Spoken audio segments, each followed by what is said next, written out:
Olá, você aí, começa mais um Toca Podcast. A gente está começando uma série especial Book Club e hoje é 12 regras para a vida do Jordan Peterson. Eu sou Iago Queiroz e eu estou aqui comigo. Repetir. Boa. O Osmar Pena, médico. Não sei por que me chamaram aqui. Não diga falido. Eu não sei por que me chamaram aqui, mas eu acho. Bora lá, né? E com ela... Oi, gente. Shanti Devi. Não faz, Iago. Shanti Devi, Miss Graham, Pará 2022. Eu queria ouvir isso ao vivo, assim. Apesar de que eu vi lá. E recebi esse convite maravilhoso de estar aqui com os meninos novamente para falar de um livro maravilhoso. Gente, primeira pergunta. Como vocês conheceram ou ficaram sabendo desse livro? Vai, quem vai primeiro? Cara, é engraçado. Até então eu não conhecia Jordan Peterson. Uhum. Eu estava no plantão conversando com um amigo, Matheus. Matheus, brigadão pelo livro, amigo. Foi um presente dele isso. Ele me apresentou, me mostrou uns vídeos e tudo mais. Uhum. E aí eu falei, pô, bacana. No outro dia eu falei com ele, cara, gostei demais ele do que me mostrou, cara, tudo mais. Tal. E aí ele viu minha empolgação, tudo mais. Ele era residente, estava rodando um mês lá no hospital onde eu trabalho. E aí no final do período lá dele, ele me presenteou com esse livro. Aí eu falei, porra, cara, brigadão. De prontidão já comecei a ler. Show. Já comecei a ler e eu acho que veio muito a calhar para aquilo que eu estava procurando, entendeu? Uhum. Porque autores como Jordan Peterson, assim, é difícil encontrar. Sim, e eu acho que ele foi traduzido nesse ano, né? Isso. Foi 2019? Não, foi antes, foi 2018. 2018, né? Ok. Shanti, e você? Como ficou sabendo do livro ou como... Enfim. Esse livro, como a maior parte dos livros que eu tenho, foi um presente do senhor meu pai. E como meu pai fala, assim, que o talento dele na vida é encontrar livros bons. E de fato é. E o meu pai me deu esse livro, ele leu primeiro. Então esse livro aqui foi uma herança maravilhosa que eu tive. Show. Ele leu o livro, me deu e ficou na minha estante. Porque eu tenho algo que é assim, eu deixo meu livro na estante e uma hora ele me chama. Então esse livro está na minha estante desde 2019. E eu só fui ler esse ano. Este ano que eu consegui Bacana. começar a ler. Antes da gente navegar nas regras aqui, vocês têm regras pessoais que vocês já seguem, assim, da vida de vocês? Assim, olha, são essas 3 regras, 2 regras que eu sigo. Isso para mim é muito importante, é uma prioridade. Eu tenho, que é estar onde os meus pés estão. Eu levo isso muito para minha vida, que me traz muito para o momento presente. Eu não, na questão, assim, por exemplo, de aproveitar os meus pais. Hoje eu vivo o presente com os meus pais porque eu quero estar naquele momento presente. Então essa é uma regra que eu levo para a vida. Ok. Osmar. Cara, a regra que eu levo pra minha vida é o seguinte, eu não ando devagar na faixa da esquerda, que eu acho isso um saco. Sacanagem. Mas assim, é interessante isso que a Shanti falou, porque eu também tento levar isso daí. Eu tento viver aquilo que é a realidade em si. Eu não penso aquela questão de penso positivo, que as coisas positivas vão... Não, eu vejo o seguinte, pô, tá acontecendo um desastre aqui, cara. Eu vou trabalhar em cima desse desastre. Entendeu? Então eu tento ser... A minha regra é o seguinte, respira fundo e parte pra cima. Uhum. Entendeu? Sobre qualquer coisa. Eu acho que... E o livro aborda muito isso daí também, a gente vai comentar. Sim. Né? Eu acho que, da minha forma, é uma coisa muito mais generalista e abrange a vida como um todo, em si, em qualquer aspecto. Mas aqui ele acaba setorizando mais isso daí, eu acho que fica muito, muito mais interessante. Sim, muito bom. Eu acredito que uma das que eu já tinha e eu voltei a colocar como regra, assim, principal, é ser fiel aos meus sonhos e planos. Então, toda vez que eu faço um plano, procuro ser fiel àquilo que eu planejei. Então, caso apareça outra oportunidade, assim, eu fico, não, mas eu tinha feito esse plano e eu tenho esse sonho. Então, eu vou ser fiel a isso aqui. Depois que eu fizer isso aqui, aí eu parto para a próxima. Então, Eu acredito que isso tem me organizado bastante. Eu tenho parado de ir para qualquer lado. Cara, eu tenho dificuldade nisso daí, cara. Isso tá me ajudando muito, muito de me mesmo. concentrar, É uma coisa assim. que eu tô passei até a fazendo uma colocar. mentoria nisso daí, cara. Sério, cara? Sério. Então E você me ajudou seguir, você muito. colocar, Foi até planejar e fazer aquilo ali. Quando terminou. Aí você faz outra Ontem, coisa. por exemplo, um episódio, a mentoria tem o Ítalo Marcilli participa, né? Uhum. Aí, cara, pô, ele me ajudou muito nisso daí, cara. Muito bom. Cara, vamos para a primeira regra. E a primeira é o seguinte. Antes do livro, vocês já conheciam Jordan Peterson? Não.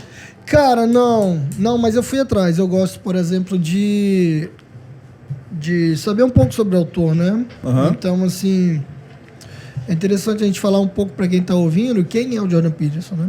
Sim. Eu acho isso importante. Então, ele é um psicólogo canadense, né? É um cara muito citado. Ele é psicólogo e psiquiatra, né? É isso? Deixa eu só confirmar Não, aqui. acho que ele é só psicólogo mesmo. E muito citado em artigos e tudo mais. Ele acabou tendo uma... Acabou sendo notado mais no episódio ali na universidade. É um cara que digamos assim, enfrentou o politicamente correto. Era uma questão de... E bem no início, né? Ele enfrentou o politicamente Isso. correto no início. Era uma questão sobre gênero, se não me engano. Ele pegou o megafone lá na universidade onde ele trabalha lá, leciona, e foi pra cima. Falou abertamente. Alguém filmou. Hoje todo mundo filma as coisas, né? Alguém filmou, botou na rede, e aí ele começou... Eu acho que ele deu voz pra maioria que tava, tipo assim, tava calada, incomodada. E tá bom, vai, tá, Sim. pá. E, pô, esse cara aí, me identifiquei com o que ele falou. E ele fala isso em uma das regras, né? Você precisa se posicionar. Quem não se posiciona não é útil para a sociedade. Então, Exato. ele pega bem pesado nesse ponto, né? É. Primeira regra. Eu esqueci de falar. Eu conheci o Jordan Peterson pelo meu chefe em 2019, onde ele estava assistindo um debate, ele estava montando um material com relação a debate, essas coisas, e ele estava assistindo um debate do Jordan Peterson com uma jornalista acho que era da BBC. Newman? Isso, aquela que estava em defesa do feminismo e tal, uma coisa assim. E aí ele estava assistindo esse episódio, foi aí que eu conheci ele. Só que depois passou, né? E depois eu já fui descobrir mais do Jordan Peterson depois que tu me contou. Então foi esse contato aí. E tenho aprendido muita coisa com ele. Esse livro, então, foi um marco, assim, pra mim, né? Ele já virou... chega a ficar todo mexido, tá todo rasgado até. E eu acredito que eu vou ter que ler ele ainda mais um pouco. Vamos começar pela primeira regra. Costas eretas, ombros para trás. Epa, deixa eu me sentar direito aqui, então. É literal? Pois é, era o que a gente estava falando um pouco antes, né? Esse livro em si, ele o Jordan Peterson é um cara muito profundo, né? Ele tem a influência aí do Jung, da vida. O Jung é mais voltado para arquétipo, uma coisa mais mística, Sim. mais, dualista. Mas eu vejo que esse livro pega os dois, literal e um pouco mais simbolicamente, uma parte mais metafísica, né? Sim. Então, eu acho que não dá pra gente comentar as duas. Eu acho que a gente tem que ficar no literal e falar sobre, mais ou menos, a mensagem que ele tá querendo passar ali, né? Costas eretas, ombros para trás. Eu tenho, assim, eu acredito muito na PNL, né? Então, a gente já fala que a nossa postura, ela também muda os nossos estados emocionais. Então, Sim. a regra número 1, ela falou muito comigo nessa questão. Eu sou uma pessoa que eu busco muito estar sempre com postura.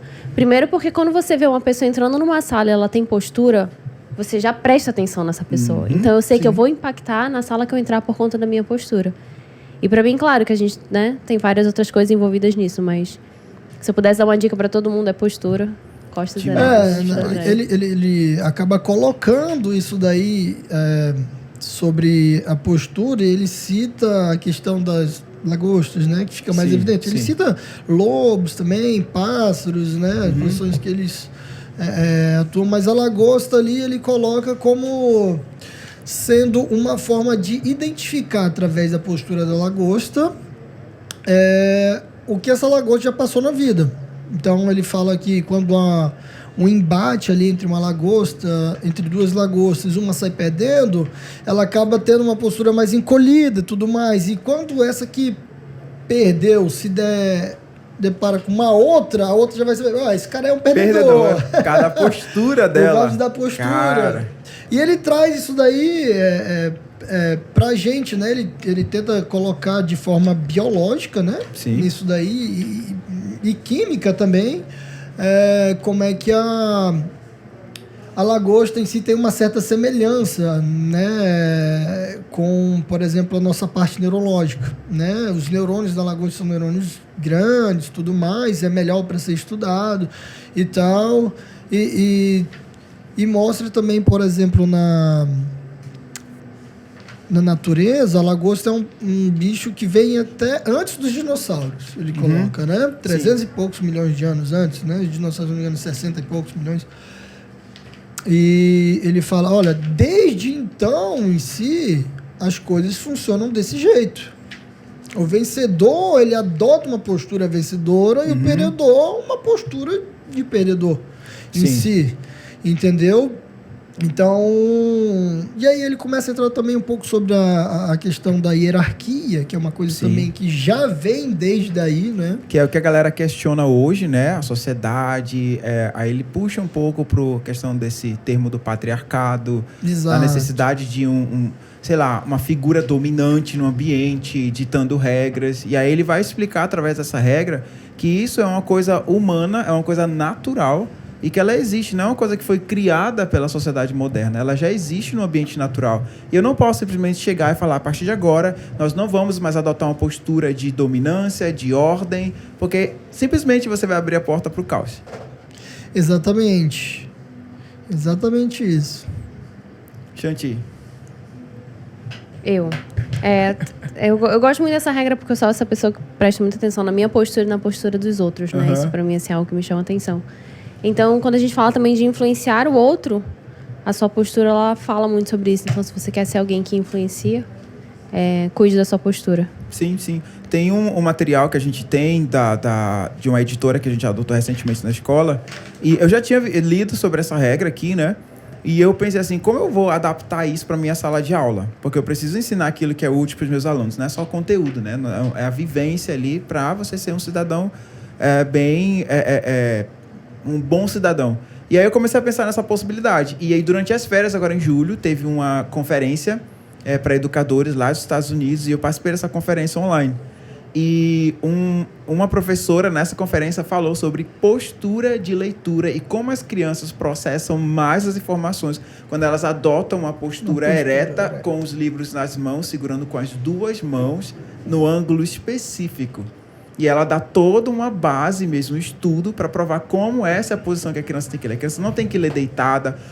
Aí eu fui ver em algumas propostas educacionais que tem que criar um espaço para a criança se deitar, para ler, não sei o quê. Eu falei, uau, que coisa incrível. Então, eu vi que faz muito sentido com essa questão da postura. E como você se sente. A questão da postura comunica algo também, mas também afeta como você está pensando. Você pensa sobre si. Então, quem eu sou? Peraí, eu sou uma pessoa de valor.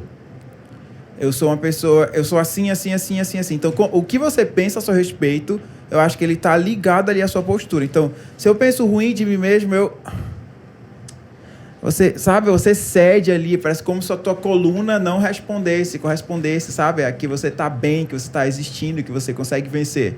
E aí, quando você começa a pensar coisas boas, você também muda a sua postura. Então, tanto mudar a postura pode fazer com que você se sinta melhor, melhora o seu humor, como também a forma como você pensa te lembra sobre a tua postura. E aí, naturalmente, você comunica isso para outras pessoas. Então, você chega no ambiente com os ombros para trás, assim, de forma bem altiva, as pessoas vão prestar atenção em você.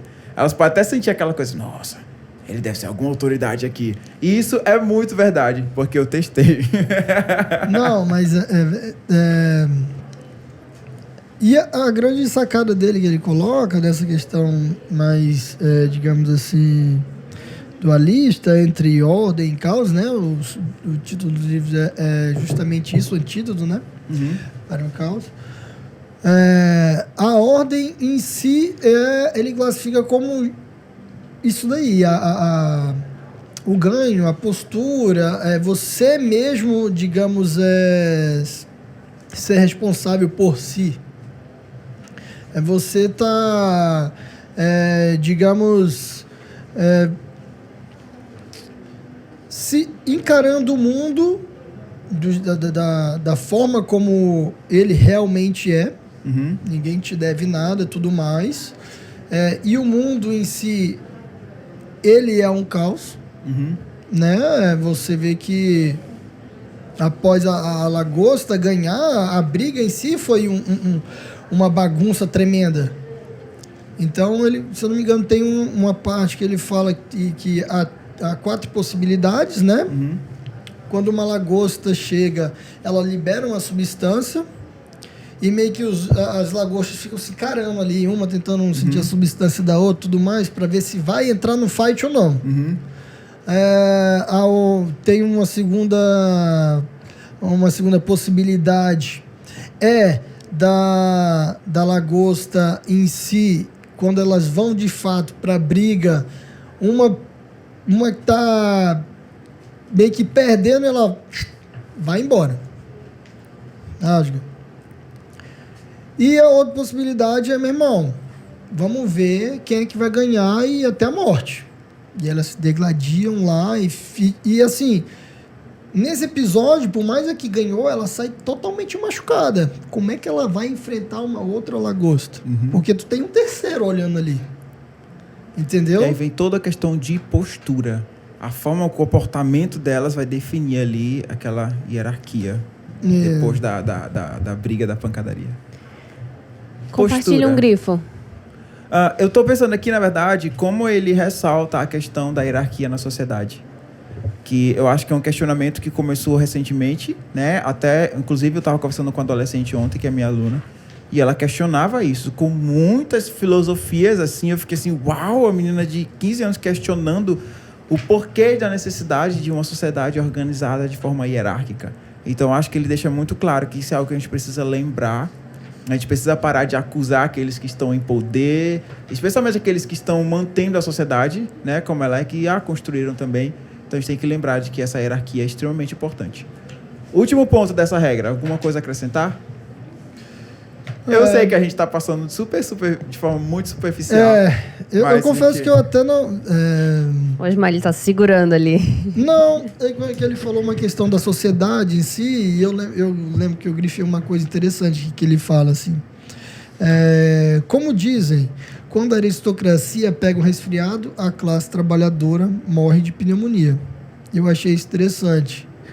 Porque, na verdade, é o seguinte, no início, todo mundo era as mesmas possibilidades. Você plantava, tudo mais, havia as trocas e tal. Aquela pessoa que se destacava, ele foi adquirindo riquezas, tudo mais e tal, empregando os outros e tudo isso, a hierarquia. Uhum, sim. Né? A hierarquia em si, ela foi sendo formada nisso daí. O território em si foi sendo definido, né? Então, a grande questão da hierarquia é o mais forte, o mais apto, né? E aptidão, se eu não me engano, vem da questão de estar habilitado ao ambiente, ou seja, aquele ambiente, por mais que seja hostil para nós três aqui, mas digamos que o Iagos, ele se destaca, ele começa a fazer tipo assim, derruba a árvore, uns galhos, faz um abrigozinho, toca fogo, e a gente fica olhando assim, caraca, como é que ele fez isso? Cara, tu vai se destacar, quem é que vai mandar na parada? É você Sim, que vai ter e você adquiriu isso de forma, digamos assim, orgânica, natural, nessa hierarquia. Aí ele fala basicamente, é isso daí, Sim. Entendeu? E a postura em si vem corroborando nisso daí. Mas é bom deixar claro também o seguinte, isso não é, digamos assim, um predeterminismo. né? Sim, claro. Da claro. lagosta que perdeu tudo mais e tal. Não, ela vai ter uma outra lagosta perdedora que ela vai encontrar também. Sim. Entendeu? E aí as duas vão se encarar. Pô, meu irmão, tu tá com uma postura encolhida, eu também tô. Como é que é esse negócio aí? Tu teve já um embate, se lascou, também teve um aqui. Vamos de novo aqui. Tu falou o negócio da hierarquia, eu lembrei de uma parte do estudo dos arquétipos, ele fala que quem tem a linha do governante, ele não se bate quando ele está em um ambiente onde tem outro governante. Ele se retira daquele ambiente para que não haja conflito. Eu fiquei assim, cara, que coisa incrível. Tem muito dessa questão hierárquica mesmo, sabe? Ele é bem presente. Vamos para a segunda regra. A número 2 diz o seguinte: cuide de si mesmo como cuidaria de alguém sobre sua responsabilidade. Sob sua responsabilidade. Primeira pergunta, vocês têm pets? Não. Não? Pretendem ter pets? Não. Não? Ah, tá. Ia ver se tem algum ad de pet shop aqui, mas não tem. Vai, Shanti, contigo. Olha a pergunta que ele começa o capítulo. Por que você não toma logo a porcaria do remédio? Então. Tu toma todos os teus remédios certinho quando você tá gripada, foi medicada, aí você faz todo... Eu não tenho pet, mas eu tenho uma irmã mais nova, serve? Ok, o que acontece? Eu percebo muito o quanto eu sou super protetora com a minha irmã mais nova e me coloco em riscos que eu quero impedir que a minha irmã corra. Uhum. E essa regra, ela fala muito também de me colocar numa posição de prioridade, né? Algumas vezes a gente faz pelo outro que a gente não faz pela gente. Uhum. Somos Exatamente. treinados para presumir que quando os pacientes não seguem orientação profissional, a culpa é do profissional e não do paciente. Ele começa deixando claro aqui, dentro de algumas análises clínicas, que às vezes a pessoa mesmo ela não tem o valor, ela não entende que ela precisa ter o cuidado, ela precisa manter as regras para si. Porque, por exemplo, tu tem um bebezinho, tu tem um horário de alimentação, horário de tomar banho, tem hora para tudo. Tá, e depois que você vira adulto, por que isso você não pode, por exemplo, você está doente? Por que você não segue de fato o que é para ser feito? Por que você fala, eu vou tomar esse remédio aqui, tem um remédio aí, deixa eu tomar esse remédio aí. Eu não sei se para ti é diferente por ser médico, mas para mim às vezes é assim, eu vou lá no boxezinho de remédio, olho, eu acho que isso aqui serve porque eu estou sentindo e vou. Eu sei que não façam isso, mas a maioria das pessoas fazem isso. Elas só vão para o médico, por exemplo, em última instância. Então, o negócio está pegando mesmo. Eu vou marcar uma consulta ou eu vou lá na emergência. Eu, por exemplo, só vou na emergência quando eu pego o clássico, que é a minha crise alérgica. Às vezes, nunca marquei uma consulta para fazer o teste lá de... Como é que fala aquele de alergia? Prick test. Isso, mas vou para a emergência direto quando tem uma crise. Então, assim, eu acho que ele vem cobrar a gente assim um pouquinho, olha, e o seu cuidado com você, sabe? Como é que tá? Será que existe uma medida que você coloca para si de, olha, eu preciso me cuidar, eu preciso, sabe, ter um zelo pela minha vida, pelo meu corpo, pelo meu espírito, pela minha alma. E muitos de nós, com o tempo, especialmente à medida que a gente vai entrando na fase adulta, eu vejo essa regra bem mais para quem é mais velho, tipo, pós, sei lá, 18, do que para a galera mais novinha, né? Eu acho que ela se aplica muito nessa questão de você continuar um cuidado e um zelo por si. Eu vejo algo nisso também, eu encaro mais uma orientação contra, digamos, a autodepreciação. Uhum. Sim. Entendeu? Ele tá falando o seguinte, cara, na regra, você cuida dele tão bem e você pede pro outro fazer exercício, você tá obeso. Sim. Você pede pros outros pararem de fumar e você fuma 4 carteiras de cigarro. Uhum. Você enche a cara quando... E com os outros você acaba regrando um pouco isso daí, tentando policiar. Por que isso? Porque contigo em si a coisa tem que ser diferente. Então, ele acaba mencionando um pouco disso daí, porque nós devemos cuidar de nós mesmos em si. Ele coloca, nesse livro que ele cita muito Gênesis, né? Sim, bastante. E ele coloca como se nós, em si, por sermos criados de Deus, ser criaturas divinas, nós carregamos uma centelha. Sim. E isso em si já é muito importante. E isso é que nos leva, digamos assim, a cuidar de alguém, porque, cara, porque é uma pessoa importante, a pessoa em si, ela é digamos, o ser mais valioso que tem aqui na Terra. Não tem como a gente comparar um ser humano com um animal. Apesar de que hoje está acontecendo muito, e ele fala aí sobre pai de pets, tudo mais e tal. A pessoa cuida mais de um cachorro do que sei lá, do tio, do avô ou da filha. Sim, se preocupa mais e vê o horário certinho para o cachorro tomar um remédio e tal. Então, assim, é uma questão pera lá, o que de fato é importante aqui? Entendeu? E ele coloca a questão de cuidar dos outros da forma que... cuidar de você da forma que você cuidaria dos outros, é começar, digamos, por você mesmo. Você quer fazer uma coisa boa? Camarada, começa com você mesmo. Sim. Começa contigo. Você quer, por exemplo, não há porque uma pessoa pressupor que vai mudar, digamos assim, eu vou fazer isso, vou mudar a cidade, vai ficar melhor, o bairro vai ficar melhor, o mundo. Tem gente que acredita nisso daí. Não, você não vai conseguir fazer isso. O que você pode fazer é começar consigo mesmo. Você, tipo assim, igual ele fala, arruma a cama, arruma a sua cama. Tu acha que seria um sentimento narcisista também? De você ter uma visão de que eu posso mudar isso na sociedade, tal. Se acontecesse tal, se eu colocasse em prática tal ideia que eu tenho, o mundo seria um lugar melhor, e aí você esquece de olhar. Eu acredito que sim. Na questão daquela síndrome do super-herói que às vezes nós temos, né? De querer mudar o mundo, de querer fazer pelo outro, e às vezes a gente esquece da gente.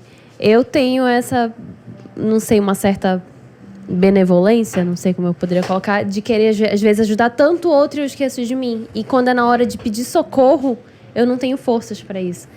Então, por vezes, já me coloquei. Às vezes, o pedir ajuda também é importante. A gente precisa saber pedir ajuda do outro quando a gente necessita, e eu tenho essa falha em mim. Eu tenho um problema sério com isso. Seríssimo, sério. De pedir ajuda, sabe, reconhecer que eu estou no estado que eu preciso pedir. Olha, incontáveis as vezes que eu já fui para emergência sozinho.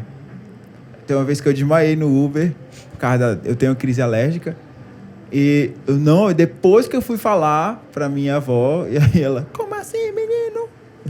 Então, assim, de fato, é uma coisa, sabe, ceder e reconhecer que você pode depender do outro para melhorar. Uma coisa também que ele fala aí nesse capítulo, né, a segunda regra, é sobre a questão da ordem do caos. Não é o livro inteiro, é isso, na verdade. Sim. Não pode ser uma ordem plena, nem um caos também, né? Então, você vai arrumar as coisas, tudo mais, em si, tá, mas até que ponto? Porque a ordem em si, a ordem é o conhecido. Mas o conhecido em si não gera descobrimento nenhum mais. Sim. Né? O caos é o inesperado. Entendeu? É ali onde você é testado e ali é onde você consegue transcender. Você descobre um problema, você está diante de uma situação e, tipo assim, precisa resolver isso, e quando você resolve, acaba colocando aquilo em ordem. Então, você, digamos assim, atingiu digamos assim, o que ele menciona como... Bom, acabei esquecendo aqui. Menciona como acabei esquecendo. Mas é como se fosse um avanço, né? E os avanços em si, eles são, digamos... não precisa de colocar em ordem, por exemplo, se tem uma casa.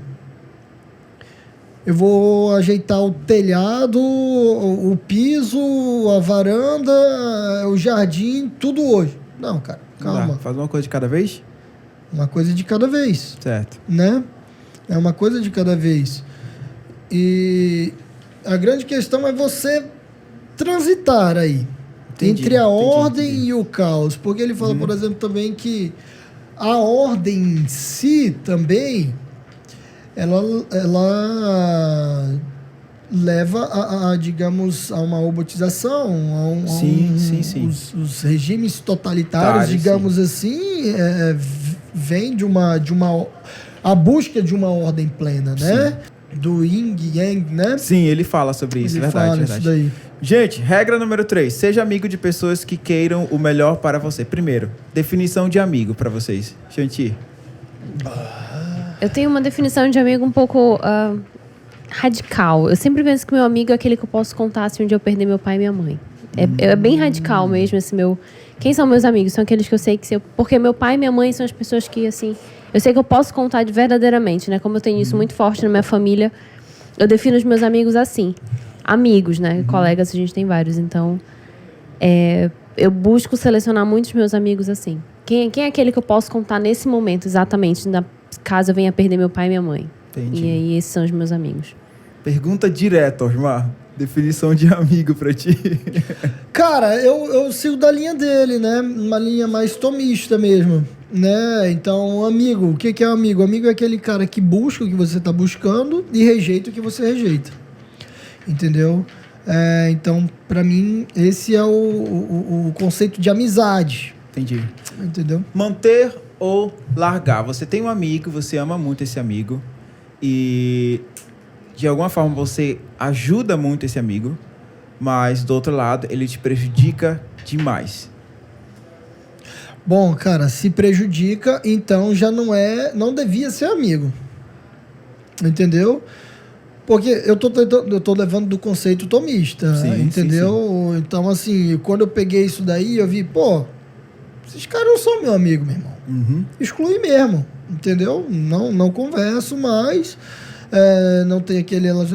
A gente tem um defeito muito grande. A gente, aqui no Brasil, a gente vê um cara na esquina, troca umas ideias e tudo mais. Ah, eu conheço o meu amigo. Por isso que eu perguntei qual a definição de amigo pra vocês, pra ficar bem claro. Entendeu? Aí tem um colega, né? Que a gente... Pois é, então fica muito difícil. Então, como é que, por exemplo, eu sou um cara que, por exemplo, eu sou em prol da vida, sou contra o aborto, entendeu? Acredito nos princípios religiosos, judaicos cristãos, tudo mais e tal. Sou contra a liberação das drogas. Como é que eu vou ter amizade com um cara que, digamos, é a favor das drogas, é a favor do aborto, tipo assim, é satanista? Eu falei, pô, não tem como eu ter amizade. Eu posso conversar, isso não vai me impedir de conversar. Eu tô falando de amizade. Então, seria no nível de conhecido e até ou colega. Pode ser, mas não amigo. Isso, não amigo. Entendi. Porque, querendo ou não, por exemplo, o Tomás de não fala, é uma pessoa que tá buscando o que você tá buscando. Então, assim, não é aquela pessoa que, por exemplo, pô, eu gosto de bolo, você também gosta de bolo, somos amigos. Não, Sim. ele, em relação a princípios, Sim, a certo, questões certo. transcendentes que vão te levar a um lugar. E no livro ele coloca aqueles amigos que queriam ficar fumando Sim, a influência, baseadinho, né? tudo mais E que e nunca tal. saíram dessa vida, a Que propósito. nunca saíram dessa vida. Anos depois E ele- ele queria o quê? Não, ele queria algo ser diferente. um cara excepcional naquilo lá, ele queria melhorar. E ele cita muito a questão do ser, né? Sim. Dessa palavra ser. Então, ele abandonou, falou, pô, Não preciso o disso. cara não tá me levando, ele não tá me ajudando a eu chegar onde eu quero. E, na verdade, ele aplica, nesse exemplo que tu acabou de falar, ele aplica uma outra regra, que é o falar a verdade. É chegar e falar, cara, não dá mais. Sim, Eu sim. achei isso interessante. Deixa eu te perguntar, alguma amizade recente que você teve que desfazer e que você percebeu que não estava te fazendo bem? E por que você desfez essa amizade? Eu tenho muita facilidade de fazer amizade. É um talento que eu tenho. E eu até brinco com a minha irmã que eu tenho 3 amigos. Ela, que é minha irmã, e mais um que eu chamo de irmão também. Porque eu tenho uma grande facilidade. A partir do momento que eu sinto que aquela pessoa ela não está caminhando na mesma direção que eu, que nós não estamos mais dividindo ideias em comum, eu prefiro me afastar. Se aquela pessoa naquele momento não faz mais sentido, porque também tem a situação de que algumas pessoas fazem sentido naquele momento. Elas vêm te acrescentar em alguma coisa, vêm te transformar em alguma coisa. Mas quando não faz mais, eu sou muito tranquila em cortar relações e eu tenho essa facilidade. Não, e isso é fato. Por exemplo, se você está buscando, digamos, poxa, estou buscando estudar sobre psicologia porque é algo que me atrai, é algo que me ajuda, me impulsiona a ser uma pessoa melhor, tudo mais e tal. Aí você começa a estudar sobre psicologia, você torna, digamos assim, quase um perito naquilo. Você tem uma pessoa do lado que não faz ideia do que você está falando. Mas isso não seria um orgulho intelectual da sua parte? Porque aquela pessoa não estuda o que você estuda, não lê os livros que você lê, não assiste o que você assiste. Exato. Ela não tem acesso a esse conhecimento que está mudando a tua vida. E aí você agora elimina essa amizade porque você acha que você está num patamar diferente. Eu não faço nem ideia do que seria um orgulho intelectual. Entendeu? Mas o que eu quero dizer é o seguinte. Não, eu tô te falando isso. Tem duas situações, por exemplo. Você tem... Do nada dá um estalo em você, cara, precisa ser uma pessoa melhor, você busca ser melhor, sim. Você vai atrás de princípios onde você acredita que a sua transcendência está instalada ali. E você olha, você está comigo do lado, cara, eu descobri isso, olha que bacana, tudo mais e tal. Você compartilha, isso é normal. Você vai falar com alguém de algo que você descobriu, isso gera entusiasmo, isso gera empolgação em você. Sim. Isso é o mais normal possível. Agora, quando a pessoa, tipo assim, tá. Ou então, cara, me ajuda. Sim. Pô, muito bacana isso daí, cara, me mostra isso daí. Entendeu? Princípios. São situações diferentes. Então, estamos falando não só de um conhecimento qualquer, de algo novo que te interessa, mas de algo que está mudando a sua vida para melhor e você sabe disso.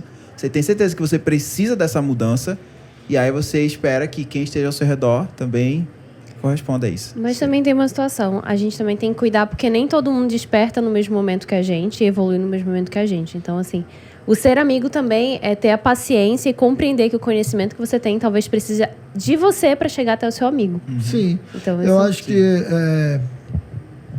por ser amigo em si, já há digamos assim, o conceito grego de amizade. A amizade está relacionada a amor, não amor ágape do divino em si, mas uma forma de amor. Sim.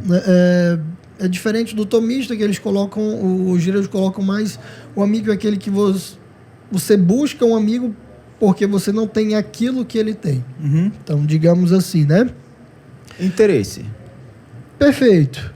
Isso daí. Digamos assim, algo para acrescentar. Eu não tenho isso, Iago tem. Não precisa ser de questões materiais em si, pode ser questões de conceituais. Eu acho que depende da perspectiva. Todos nós temos interesses particulares e a gente vai... Sim, claro. Isso vai fluir da gente. Claro, não tem como... entendeu? Então, Pô, me perdi onde é que eu tava mesmo. Tá. Lembrei dos gregos lá, né? Então, há duas situações que podem acontecer. Vai ter aquele amigo seu ali que, por exemplo, que ele coloca, são os que fumavam baseado, ficava lá e você tá insistindo com ele, olha, bora lá, olha isso aqui que eu descobri, lê esse livro, tal, vamos na igreja, tudo mais, tem uma palestra bacana ali e tal. E o cara não demonstra nenhum interesse naquilo ali. Então, você tem que ver, você vai ajudar ele a subir ou ele vai te ajudar a descer? É mais fácil ele te ajudar a descer. Entendeu? Por incrível que pareça. E tem outra situação, a situação que você chega no cara, eu descobri a roda, parceiro. Olha isso aqui. Sabe, minha vida transformou depois que eu comecei a ler isso aqui, depois que eu comecei a fazer isso, outro. E o cara vê essa transformação, cara, bacana, como é que é? Então, assim, é um cara que vai te ajudar na caminhada. Então, vai continuar no conceito tomista. Ele vai buscar aquilo que você está buscando e está rejeitando aquilo que você já rejeitou ali atrás. Fechou. Pra fechar... não é pra fechar, não, brincadeira. Estamos na regra 4. A regra que mudou minha vida e me tirou de um estado um pouco depressivo que eu vivia é a número 4, que diz o seguinte: compare a si mesmo com quem você foi ontem, não com quem outra pessoa é hoje. Shanti, comente. Esses dias até compartilhei algo no Instagram sobre isso, né? Sobre não fazer esse desfavor à nossa vida. Eu que venho do meio Miss, a gente é sempre comparada com outra menina, porque ela é mais alta, ela é mais magra, ela faz isso, ela faz aquilo. E dentro do concurso, eu sempre pensei, eu vou ser a minha concorrente. Não só no concurso de beleza, mas até num concurso público. Eu sou a minha maior concorrente, então eu preciso sempre pensar em mim. O que eu estudei ontem, eu tenho que estudar muito mais hoje. E não comparar com as horas que a outra pessoa está estudando. Porque quando a gente faz isso, a gente dá um tiro no nosso próprio pé. Uau. Você foi pesado, cara. Ó, isso aqui me ajudou muito, muito mesmo. Foi na época que eu te conheci, na verdade. Eu não sei se tu lembra que a gente fez uma tradução de um vídeo de 12 regras pra vida. Sim. Tu lembra? Que eu fiz tu fazer a interpretação dele. E eu lembro que naquela época eu tava numa vibe assim, tava saindo de um período, né, bem intenso. E eu ainda tava processando muita coisa. Eu lembro que essa regra começou a martelar na minha cabeça. E eu comecei a observar onde eu já tinha chegado e o que eu já vivi, o que eu já aprendi, sabe? Comecei a mapear, sabe? Nossa, eu sei fazer isso aqui, eu sei fazer aquela outra coisa. E parar de me comparar de fato com as pessoas. Tinha uma coisa que mexia muito comigo. Muito, muito, muito. Ir em algum lugar e encontrar algum amigo de ensino médio, por exemplo. E aí tá lá ele com a esposa e os filhos e eu ficava assim... me dava um negócio assim, sabe? Eu chegava em casa, eu sentava no sofá e ficava assim... Meu pai do céu, o que eu tô fazendo da minha vida? Sabe por quê? Porque eu tô comparando quem eu sou, o que eu decidi viver, né? Porque se eu cheguei até aqui por meio das minhas decisões, ninguém é culpado de nada disso. É a minha culpa mesmo, a minha responsabilidade. Comparando com as decisões de outra pessoa completamente diferente de eu. E isso gera na gente... uma ansiedade terrível, gera a gente um sentimento, sabe, de depreciação mesmo.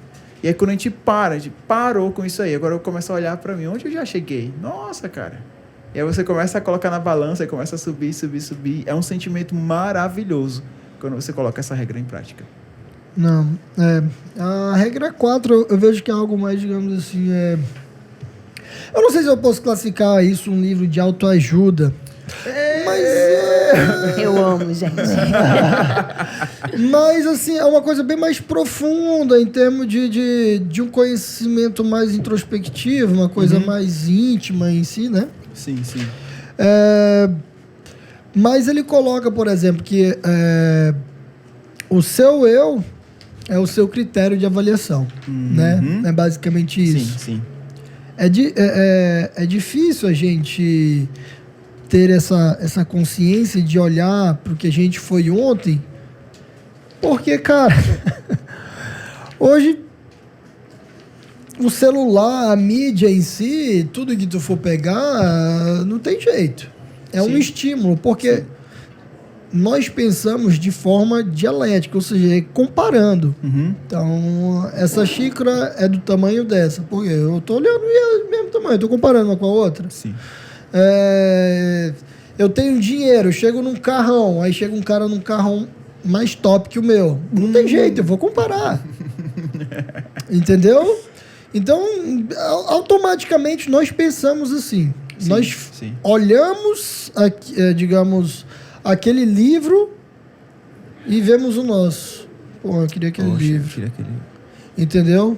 A grande questão aí é o seguinte também. A gente olha aquele livro, vemos o nosso e vemos o do fulano aqui. Pô, eu tô pior daquele, mas eu tô melhor daquele.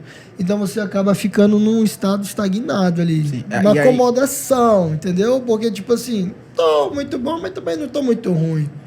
Só que as circunstâncias de um é diferente da sua, que é diferente do outro, o que escolheu, as escolhas de um e do outro, tudo mais. Então é justamente isso que tu falou, cara. Digamos assim, é olhar para o que eu fui ontem. No dia a dia, você faz uma reflexão daquilo que passou ontem. O que eu fiz ontem? Pô, deixei de fazer essa tarefa aqui. Sim. Vou fazer hoje. Gente, comente. Ela fica tão calada que às vezes... É que eu começo a pensar e eu vou entrando numa... Mas tu tens que falar, porque senão os teus fãs vão derrubar a gente. Eu sei. É porque essa parte, ela mexe muito comigo exatamente porque eu sou uma concurseira, né? E Acredito. Eu, no meu caso, que estou me preparando para um concurso, tem aquelas pessoas que passaram no Itamaraty aos 21 anos. Então, assim, gera aquela comparação. A comparação. Exato. E aí eu tenho que ter muita sabedoria de entender que existe o tempo de Deus na minha vida. E aí eu trago isso muito pra mim, calma, também Deus tem um plano e Ele vai realizar aquele no momento que eu estiver preparada. Então, eu vejo muito por esse lado também, assim. A comparação, às vezes, ela impede a gente de ver a nossa centelha divina. E ele diz aqui, o que está te incomodando? Porque quando você faz essa comparação que tu acabou de falar aí, é porque algo te incomoda. Aí a grande pergunta é algo que você pode consertar?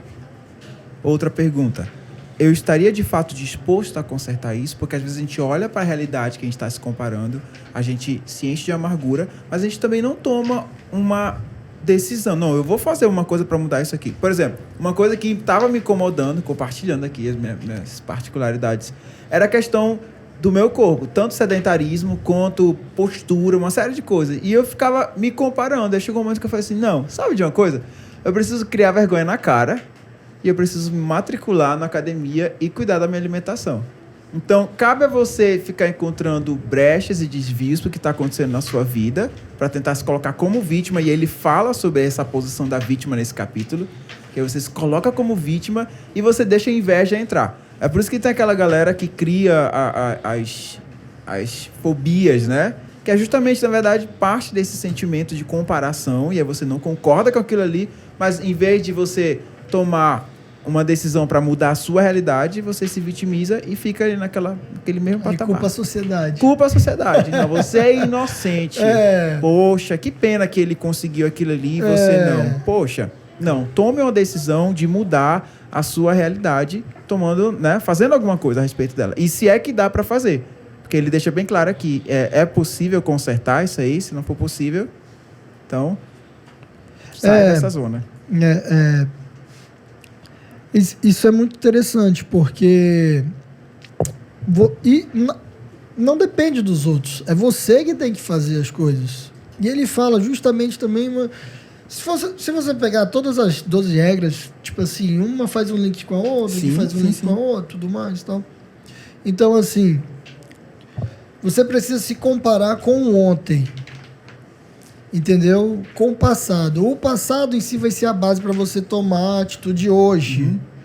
Então, são pequenas tarefas. Você falou uma coisa interessante. Eu tenho um plano, tudo mais, logo no início. Então, você tem um plano. Beleza. O que eu estou fazendo hoje para chegar nesse plano? O que eu deixei de fazer ontem que me afastou mais desse plano? Desse meu objetivo para realizar? Aí você fica... Pô, ontem era para eu ter feito uma ligação importante, cara. Eu não fiz, procrastinei. Por quê? Vou fazer hoje. Entendeu? E às vezes você acaba, tipo assim, adotando uma certa postura de assim, mas isso não vai acontecer, isso também não vai afetar, não. Cara, vai afetar. Se você deixar isso acumular tudo mais, cada vez você vai estar mais longe, e mais longe, e mais longe. Puxa a regra número 3, né? Que é cuidar de... Exatamente. e tem um parágrafo que ele fala bacana aqui, que ele fala o seguinte: ouse ser perigoso, ouse ser verdadeiro, ouse articular a si mesmo e expressar, ou pelo menos estar ciente. Sim. O que realmente justificaria a sua vida. Entendeu? Sim. Então é justamente isso. Digamos, ousar no sentido, digamos assim, o que eu preciso fazer hoje, seja o que for, entendeu? Não preciso estar tímido, nem com vergonha. Isso vai me causar muito trabalho, muita dor, tudo mais. Não, amigão, você tem que fazer. Foi daí que surgiu a minha regra. Seja honesto e fiel com os seus sonhos e planos. Faça acontecer. Gente... É engraçado. Quer acrescentar mais alguma coisa nessa regra? Não? Regra número 5, e eu acho que eu vou ter que admitir que tu estavas certo, Osmar, né? Daqui a alguns minutos eu vou te falar já o que é. Regra número 5, não deixe que seus filhos façam algo que faça você deixar de gostar deles. Dorme, monstrinho. Eu só lembro dessa parte. Não, isso ficou marcado mesmo, né? Essa questão, esse episódio dele. Basicamente seria o quê? Na tua linguagem de pai. Vai. No lugar de fala dele. Não tem muito o que falar sobre isso. Digamos, a gente tem um ditado que é corrente aqui no Brasil, né? Faço o que eu digo, não faço o que eu faço.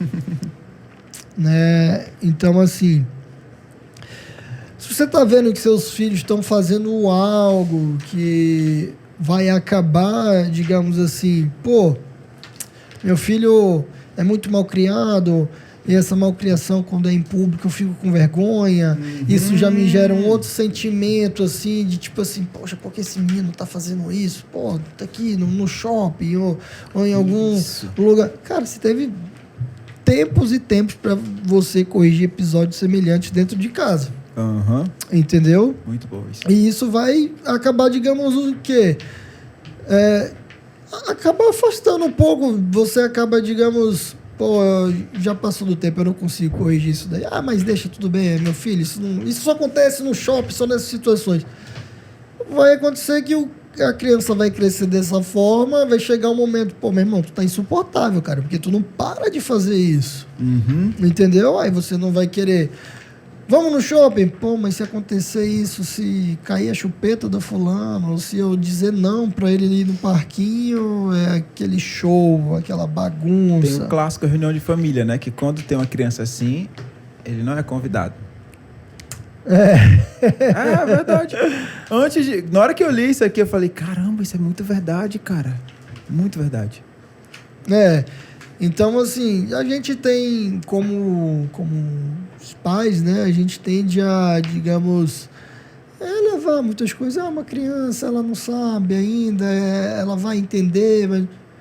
Cara, ela tá começando a entender as coisas agora. Se tu não corrigir, ela não vai entender. Ele fala que existe o tempo de ensinar, né? Entre 1 e 3 anos, parece. Isso. E o máximo, e outros comportamentos já mais pontuais até os 5 anos mais. Depois disso, você não ensinou, acabou. Comentário sobre essa regra, Shanti, antes da gente ir para a última. Então, o que eu percebi é que essa regra foi a única que eu não grifei nada, né?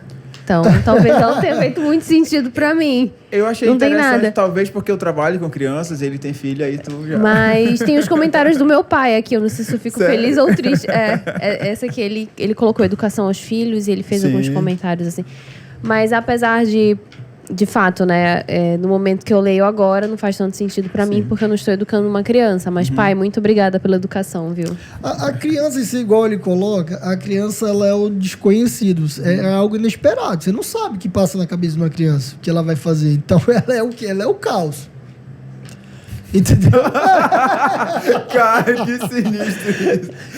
Porque, digamos, é isso que você tem que fazer. Por exemplo, você vai sair, o que vai acontecer? Você não sabe. Do nada, a criança faz birra, chora, sai correndo e tá todo mundo vendo, ou dentro de casa mesmo. E você tem que colocar o quê? Colocar em ordem. Você tem que mostrar para ela que há uma razão de fazer as coisas, há uma certa disciplina para fazer as coisas, entendeu? Então, você caminhar ali, direcionar a sua criança para ela ir em direção ao caminho da ordem. Tem uma coisa que acontece aqui, ele conta aquele exemplo do monstrinho, né? Que ele teve que cuidar lá, que a mãe foi trabalhar à noite, ela não tinha com quem deixar o filho, e ele tinha se disponibilizado para cuidar das crianças do bairro. E aí todos os pais deixavam os filhos lá na casa dele. E ele com a esposa cuidava e a casa ficava cheia de menino. Eu percebo aqui nessa situação que também essa questão da educação comportamental mesmo, isso também não requer tempo, Osmar, por parte dos pais. E como é que a gente faz com esse tempo? Não, é muito tempo, cara. Muito tempo. Se você, digamos assim, acha que criar um filho é você...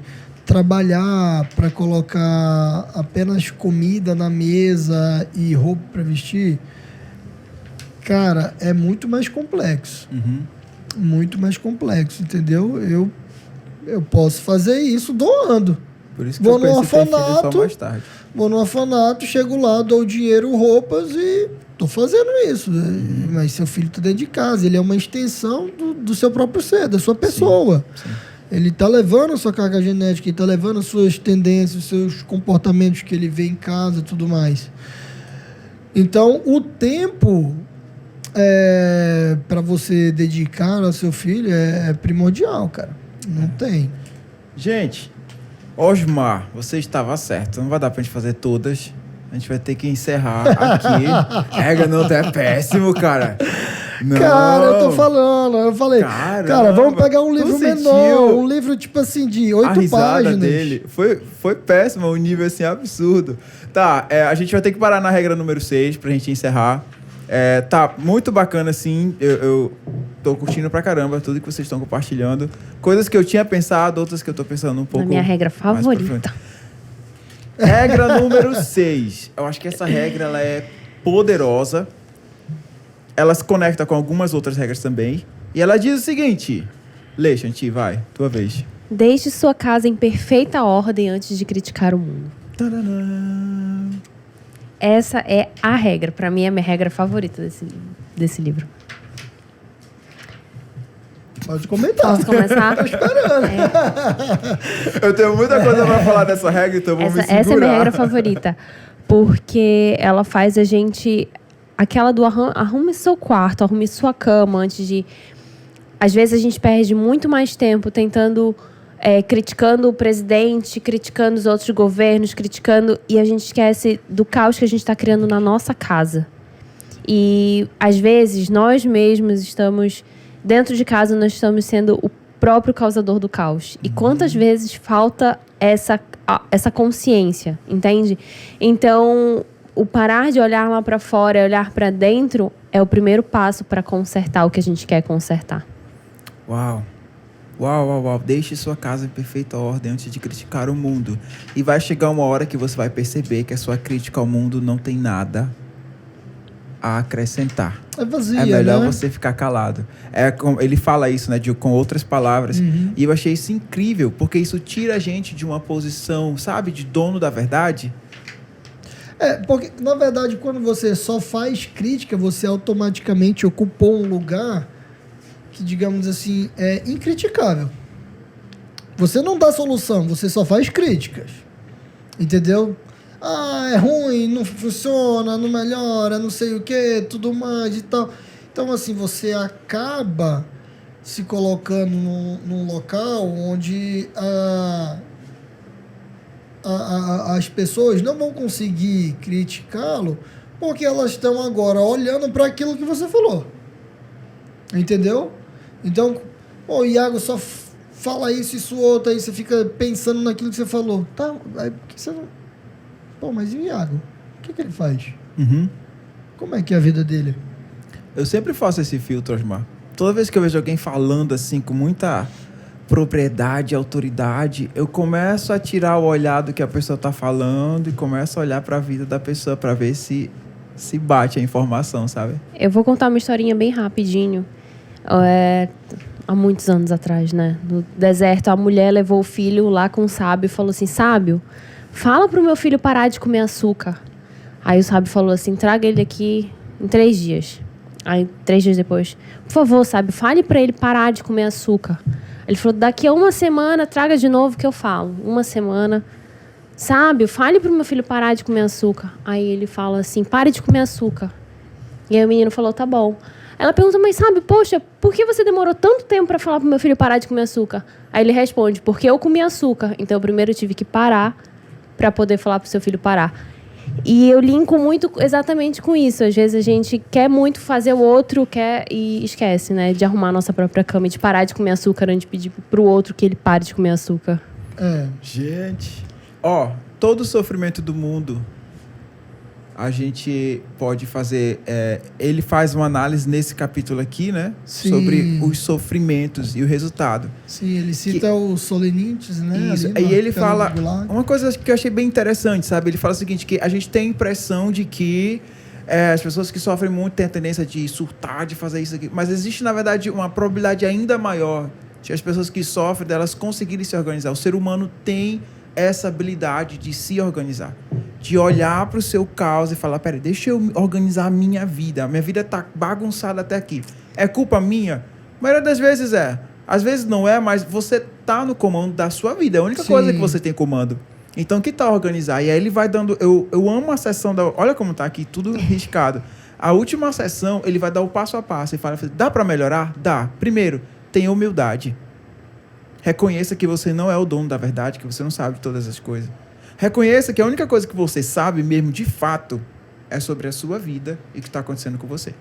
Show. Então comece a mudar e a trabalhar nisso aí.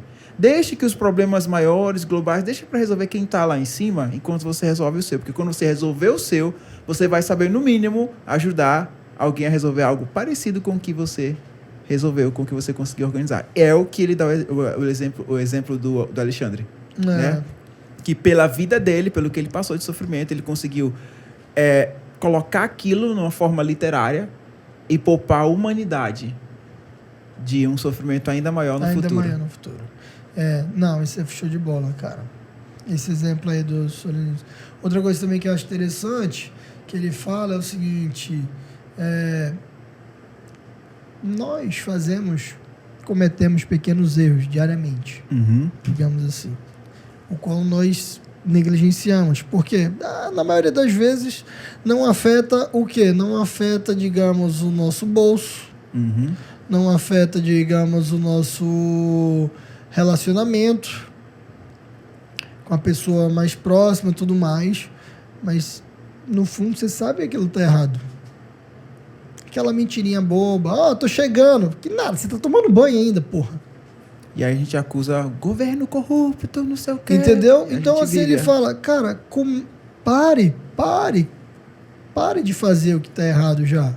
Sim. Tem muitas coisas na sua casa aqui que são besteiras, estão erradas e tudo mais. Gente, isso mexeu comigo. Olha, esse livro mexeu comigo, caramba. Não, é uma coisa tipo assim, é um livro de se revisitar periodicamente, Sabe né? o que eu comecei a lembrar? À medida que eu li esse livro, eu comecei a lembrar de ensinamentos básicos que eu tive quando criança, ensinamentos bíblicos, na verdade.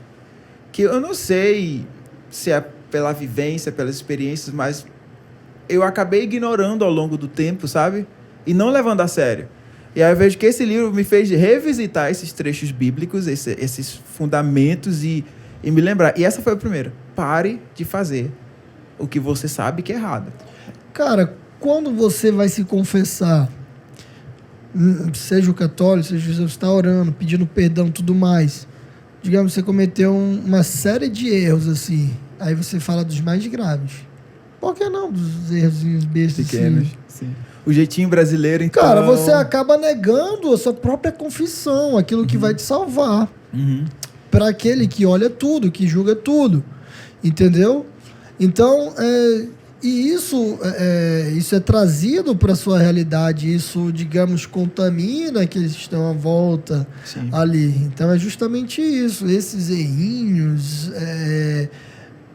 você não fala direito, você sempre tá gritando, porque é meu jeito. Cara, não é seu jeito, isso tá errado. Entendeu? Porque eu sempre chego atrasado e tudo mais. Tá, mas o cara não me demitiu ainda, ele me entende. Você vai enrolando, vai isso enrolando. Tá errado. Vai enrolando. Entendeu? Então, assim, são várias e várias e várias coisinhas que não geram, digamos assim, de forma mais... uma resposta mais imediata, uma consequência mais imediata que você vai, digamos assim, empurrando. Sim. Vai empurrando. Sim.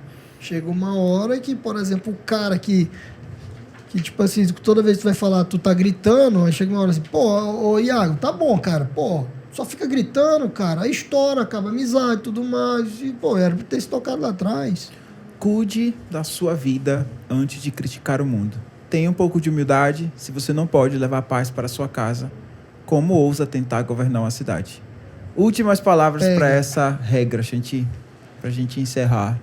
Então eu entendi que a maneira mais eficaz de transformar o mundo é mudando quem está próximo de mim. E quem está mais próximo de mim sou eu. Mesmo. Uau! Quer mudar alguma coisa, comece com você mesmo, parceiro. Gente, muito obrigado. Eu falei! Essa foi a primeira parte. Fizemos as 6 primeiras regras. Significa que teremos que gravar em outro dia as demais 6 regras do livro. E eu espero que vocês tenham gostado desse episódio. Se você curtiu bastante esse episódio, deixa aí seu comentário a respeito dessas regras. Se você ainda não leu esse livro, está disponível lá em qualquer livraria online para você comprar. É uma obra-prima, você precisa ter ele na sua estante. Se você curtiu também esse áudio que você está ouvindo aí no Spotify ou outra plataforma, compartilhe com seus amigos, compartilhe com a galera que você tem uma conexão bacana na internet. E eu espero vocês aqui em 12 Regras para a Vida, parte 2. Abraço. Falou, galera. Tchau, tchau.